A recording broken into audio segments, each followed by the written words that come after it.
उत्तर प्रदेश का संभल जिला पिछले कई दिनों से फिर से चर्चा में आ गया है। संभल में कुछ महीने पहले मंदिर मस्जिद को लेकर भारी बवाल हुआ था, जिसने पूरे उत्तर प्रदेश की कानून व्यवस्था पर सवाल खड़े कर दिए थे। लेकिन इस बार संभल में ऐसी वारदात हुई है जिसने राजनीतिक गलियारों से लेकर पुलिस प्रशासन में भी हड़कंप मचा दिया है। दरअसल पिछले कुछ दिनों से पुलिस ने संभल में सिक्योरिटी टाइट कर दी है, क्योंकि होली और जुमा की नमाज एक ही दिन पड़ रही है और इसी को लेकर दोनों समुदायों के बीच शांति व्यवस्था बनाने की कोशिश में पुलिस ने सिक्योरिटी को कड़ा किया है। लेकिन होली से ठीक 4 दिन पहले सीनियर बीजेपी लीडर की हत्या हो गई है। हत्या जिस तरीके से की गई है उसने पुलिस को भी हैरत में डाल दिया है। मृतक के परिजनों का कहना है ये हत्या आपसी रंजिश की वजह से की गई है।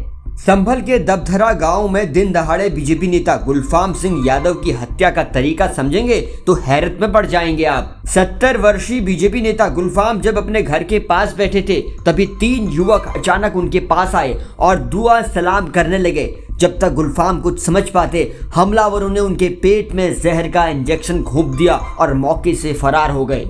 हमलावर बाइक से थे और जब तक गुलफाम उनका पीछा करते वो भाग चुके थे और गुलफाम बेहोश होकर गिर पड़े, जिसके बाद परिजन तुरंत गुलफाम को गुन्नौर सामुदायिक स्वास्थ्य केंद्र ले गए। लेकिन हालत गंभीर होने पर उन्हें अलीगढ़ रेफर कर दिया गया, लेकिन रास्ते में ही उन्होंने दम तोड़ दिया।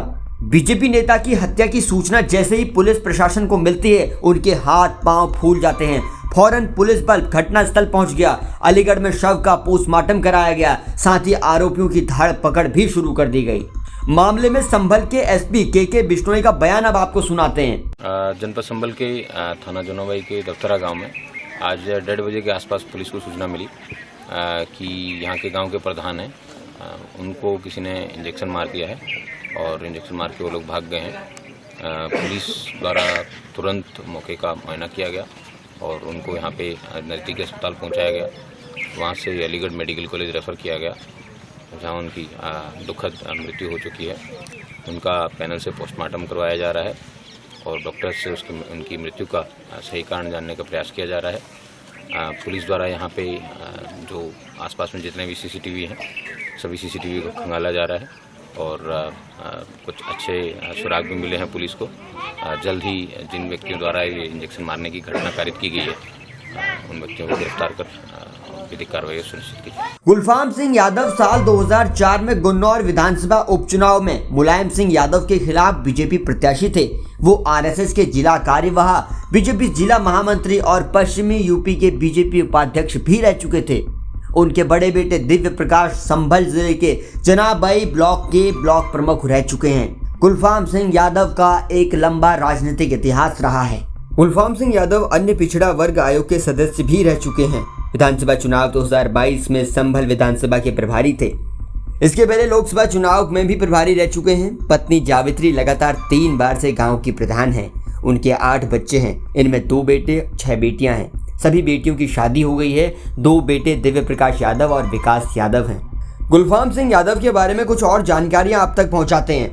दरअसल संभल जिले में 4 विधानसभा सीटें आती हैं, गुन्नौर, आसमोली, संभल और चंदौसी। गुन्नौर विधानसभा सीट यादव बाहुल क्षेत्र है। 2004 में इस विधानसभा सीट पर उपचुनाव हुए, तब सपा के कद्दावर नेता शफीकुर रहमान बर्क ने जातीय समीकरण साधते हुए यहां से मुलायम सिंह यादव से चुनाव लड़ने की अपील की।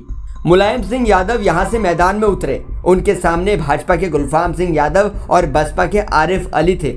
उपचुनाव में मुलायम सिंह यादव को कुल 91% यानी करीब 1,95,000 वोट मिले, तो वहीं गुलफाम सिंह यादव को मात्र 6,941 वोट मिले। दूसरे नंबर पर बसपा के आरिफ अली रहे, जिन्हें करीब 11,314 वोट मिले। संभल में हाई सिक्योरिटी के बीच में भी एक सीनियर बीजेपी लीडर की हत्या करना पुलिस के लिए अब सरदर्द बन चुका है।